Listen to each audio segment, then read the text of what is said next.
السلام علیکم۔ شفق YouTube channel کے ساتھ میں ہوں آپ کی ہوسٹ مہرما۔ لمحہ، یہ فروری کے آخری دن تھے۔ شدید سردی، بارش اور گپ اندھیرے نے ماحول کو زیادہ خوفزدہ تو نہیں بنایا تھا، البتہ پوری شرارت کے ساتھ جیکٹ اور ٹراؤزر کے بھیگنے سے کپ کپی طاری ضرور ہو رہی تھی۔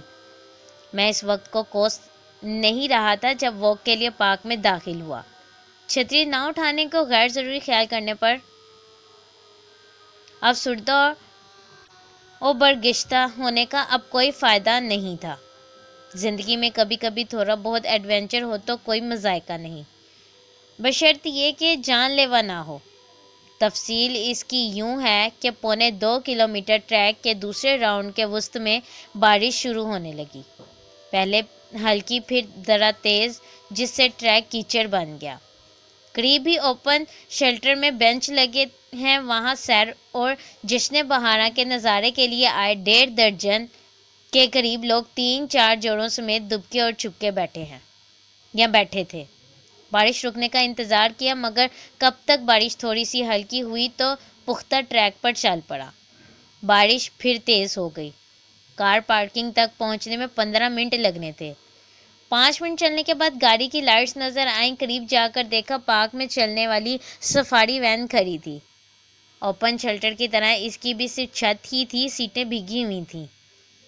خالی وین کے باہر 2 خواتین 3 بچوں سمیت موجود تھی۔ ڈرائیور ان سے کرایہ طے کر چکا تھا۔ میں اجازت طلب کرتے ہوئے پچھلی بھیگی سیٹ پر سمٹ کر بیٹھ گیا۔ گاڑی چلاتے ہوئے ڈرائیور نے کہا 80 روپے کا ٹکٹ ہے۔ ان لوگوں نے اس نے 240 روپے لے کر ٹکٹ دے دیے تھے۔ سردی سے ابھی دان تو نہیں بج رہے تھے، البتہ صحیح طرح سے بولا نہیں جا رہا تھا۔ میں نے ڈرائیور سے کہا جیب میں پیسے نہیں ہیں، کار پارکنگ میں جا کر لے لینا۔ مالک نے بڑی سختی کی ہوئی ہے، اس نے پھر اصرار کیا۔ اسی دوران اس کے فون کی بیل بجی، گاڑی رک کر کال سنی۔ گفتگو سے لگتا تھا دوسری طرف وہی سخت گر وین والا مالک ہے۔ اسے ڈرائیور نے سواریوں کے بارے میں بتایا۔ کال ختم ہوئی تو ہمیں بتایا مالک نے وین خالی کر کے واپس لانے کا کہا ہے۔ اس سردی اور بارش میں 10 منٹ پیدل چلنے کا مطلب نمونیا نہیں تو بخار کہیں نہیں گیا تھا۔ قارئین، اس موقع پر آپ ہوتے تو کیا رد عمل ہوتا؟ وین سے اتر کر خراما چلنا شروع کر دیتے؟ لمحہ جو لمحہ مسعود یا نامسعود ہو سکتا تھا۔ میں نے کسی بھی حد تک جانے کا سوچ لیا۔ یہ ڈرائیور کی نوکری اور ہماری زندگی کا سوال تھا۔ اہمیت کس کی زیادہ تھی؟ اس لمحے سوچا ٹھٹر کر مرنے سے بہتر ہوگا ڈرائیور کو اٹھا کر پڑے پھینکوں اور گاڑی چلا کر خود لے جاؤں۔ ڈرائیور کے جہاز نما ہونے کے بعد شاید اس خیال نے زیادہ زور پکڑا تھا۔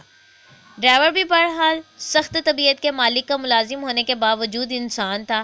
مالک کو بھی شاید بات سمجھنے میں غلط فہمی ہوئی تھی، جس نے گاڑی خالی کرا کر لانے کو کہہ دیا۔ مگر اس لمحے سے قبل جو یقیناً لمحہ نامسعود ہونا تھا، ڈرائیور کو گاڑی چلانے کو کہا۔ اس نے دوسری بات نہ کی، گاڑی چلا دی۔ تھوڑا آگے گئے تو ان خواتین و بچوں کے 2 نوجوان ساتھی جا رہے تھے، وہ بھی وین میں بیٹھ گئے۔ ان سے ڈرائیور نے کرایہ طلب نہیں کیا۔ چند منٹ کی مسافت کی رفاقت میں یہ لوگ ڈیسنٹ اور نوبل نظر آئے۔ ڈرائیور کا رویہ بھی قدرتی طور پر یہاں نوجوانوں کی موجودگی میں ہمدردانہ ہو گیا تھا۔ یادش بخیر، گزشتہ سال مجھے سینے میں شدید گھٹن نے بری طرح بیکل کر دیا۔ ایک پل سکون نہیں آ رہا تھا۔ پین نہیں، سینے میں جکڑن، بائیں بازو میں درد تھا۔ گھٹن کی شدت کے اس لمحے مجھے اندازہ ہوا لوگ کسی تکلیف کی شدت کے لمحے میں خودکشی کیوں کرتے ہیں۔ گھٹن کی شدت کے اس لمحے مجھے اندازہ ہوا لوگ کسی تکلیف کی شدت کے لمحے میں خودکشی کیوں کر لیتے ہیں۔ کورونا پر معاشرے میں خوف و ہراس اور ہیجان پایا جاتا ہے۔ حکومت کا اسی پر فوکس ہے۔ اس کے فوکس کو ڈی فوکس کرنے والے بھی سرگرم ہیں۔ اس نازک حالات میں بھی سیاست کا بازار گرم ہے۔ کسی کو معتدل الزام ٹھہرانے کی ضرورت نہیں۔ نیک نیتی کا ہمیشہ نام دوبالا اور بدنیتی کا منہ کالا ہوتا ہے۔ حکومت نے لاک ڈاؤن کا فیصلہ کیا، جس سے بے روزگاری کا جن بوتل سے باہر آ گیا۔ غریبوں کا گزارا اور سفید پوشوں کے لیے بھرم رکھنا مشکل ہو گیا۔ حکومت نے اس موقع پر تاریخی 1200 ارب روپے کا پیکیج دیا، مگر آبادی اور اس کی ضروریات کو دیکھتے ہوئے یہ کم ہے۔ حالات لاک ڈاؤن سے کرفیو کی طرف گئے تو صورتحال مزید ابتر ہوگی۔ حکومت نے امدادی پیکیج کے ساتھ وزیر اعظم کورونا ریلیف فنڈ بھی قائم کیا ہے۔ اس میں لوگ حصہ لے رہے ہیں۔ کچھ تنظیموں نے نیک نیتی اور کچھ نے دہاڑی لگانے کے لیے اپنے ریلیف فنڈ قائم کر دیے ہیں۔ حکومت کے قائم کردہ فنڈ کے بعد ایسے فنڈ کی ضرورت نہیں رہتی۔ اپوزیشن پارٹیاں کورونا سے بچنے نجات کے لیے مرکزی حکومت کو مفید مشورے دے رہی ہے۔ ان کی نیک نیتی اور ماضی کی دیانت پر شبہ نہیں۔ مسلم لیگ نون کی کشمیر اور گلگت بلتستان جبکہ پیپلز پارٹی کی سندھ میں حکومت ہے، وہ وہاں اس رول ماڈل کو لاگو کر کے مرکز کے لیے مثال قائم کر سکتی ہیں۔ امدادی کام کے لیے انفرادی طور پر بھی لوگ سرگرم ہیں۔ کئی دھنوانوں نے دھن کی بوریاں الٹ دی ہیں، جن سے زیادہ تر نے کشکول بھر لیے، مگر بہت سے حقدار محروم ہیں۔ 2005 کے زلزلے کی طرح خدا نخواستہ وہ لمحہ نہ آ جائے جب پورے ملک سے امداد کے ٹرک چلے۔ کچھ متاثرین نے بھرپور استفادہ کیا جبکہ محروم رہ جانے والوں نے ٹرک لوٹنا شروع کر دیے۔ آج بھی امداد کا ارتکاز ہو رہا ہے۔ کچھ لوگ نہال اور کچھ بدستور بے حال ہیں۔ پاکستان میں سب سے زیادہ قتل غیرت کے بعد پانی کے جھگڑوں پر ہوتے ہیں۔ قتل کی نوبت فصلوں کو پانی نہ ملنے سے اولاد کے فاقوں مرنے کی خدشات کے تحت آتی ہے۔ کورونا کے تدارک کے لیے اٹھائے گئے اقدامات کی سختیوں سے کسی کو اپنے بچے بھوکوں مرنے کا خطرہ ہوا تو وہ کسی بھی حد تک جا سکتے ہیں۔ اس کا ہاتھ ان گریبانوں تک پہنچ سکتا ہے جن کو وہ اپنی دانست میں ذمہ دار سمجھے گا۔ ایسا موقع اور لمحہ کو آنے سے صورت روکنا اور بچانا ہے، یعنی ایسا موقع نہ آ جائے اس لیے ہر صورت میں اس کو روکنا اور بچانا ہے یا اس سے بچنا ہے۔ حقدار کا ہاتھ گریبان تک پہنچنے سے قبل اس کا حق ہاتھ پر رکھ دو۔ بھیکاری فطرت عناصر مستحق لوگوں کو محروم کر رہے ہیں۔ اصل حقداروں کو تلاش کر کے ان کو ممکنہ فاقوں سے بچانے کی ضرورت ہے۔ کوئی اوپر والے ہاتھ کا نیچے والے کو پتہ نہ چلنے دے یا تصویر اور ویڈیو بنا کر تشہیر کرے۔ ہر دو صورتوں کی گنجائش ہے۔ پاکستان میں وسائل اور اناج کی کمی نہیں، کسی کے بھوک سے مرنے کا سوال ہی پیدا نہیں، مگر ضرورت صرف تھوڑی سی منصفانہ تقسیم کی ہے۔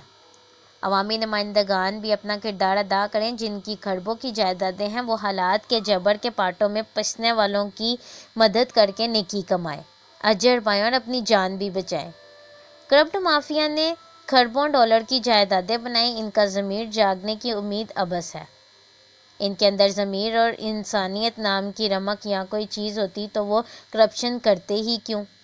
ان کے لیے لمحہ نامسعود قریب آ سکتا ہے۔ بھوکے لوگ بھپڑتے ہیں تو وہی ہوتا ہے فرانس کی ملکہ اور اس دور کے رئیسوں کے ساتھ ہوا، جن کو لوگوں نے اپنی بھوک کا ذمہ دار قرار دے کر موت کی لکیر پار کرانا شروع کر دی تھی۔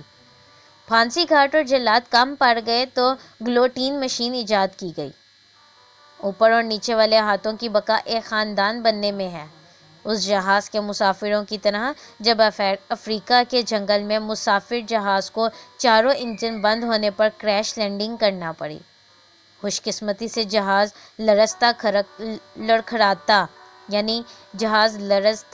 لڑکھڑاتا لینڈ کر گیا۔ بدقسمتی سے لینڈنگ دلدل میں ہوئی۔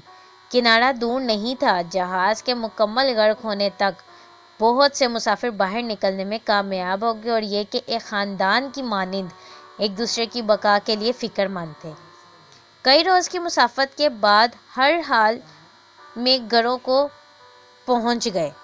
جو مسافر بچ گئے وہ ہر حال میں گھروں کو پہنچ گئے۔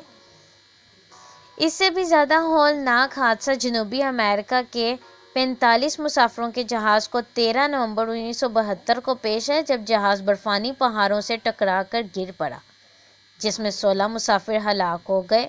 29 مسافر بھی ایک خاندان کی طرح رہے۔ راشن ختم ہو گیا تو مردہ ساتھیوں کو کھانے لگے۔ انہوں نے معاہدہ کیا کہ زندہ انسان کو نہیں کھایا جائے گا۔ ان میں سے 16 مزید موسم کی سختیوں سے ہلاک ہو گئے۔ بالآخر 72 دن بعد ان کی زندگی تک رسائی ہو گئی۔ اللہ نہ کرے کسی کو بھی ایسے حادثات سے دوچار ہونے کے بعد انسانوں کے ایک خاندان ہونے کا احساس ہو۔ ابھی کیوں نہ ادراک کر لیں سوچے تو بہت کچھ ابھی ہی ممکن ہے۔ اس طرح کی مزید ویڈیو سننے کے لیے شفق یوٹیوب چینل کو لائک اور سبسکرائب کرنا مت بھولیں۔ شکریہ۔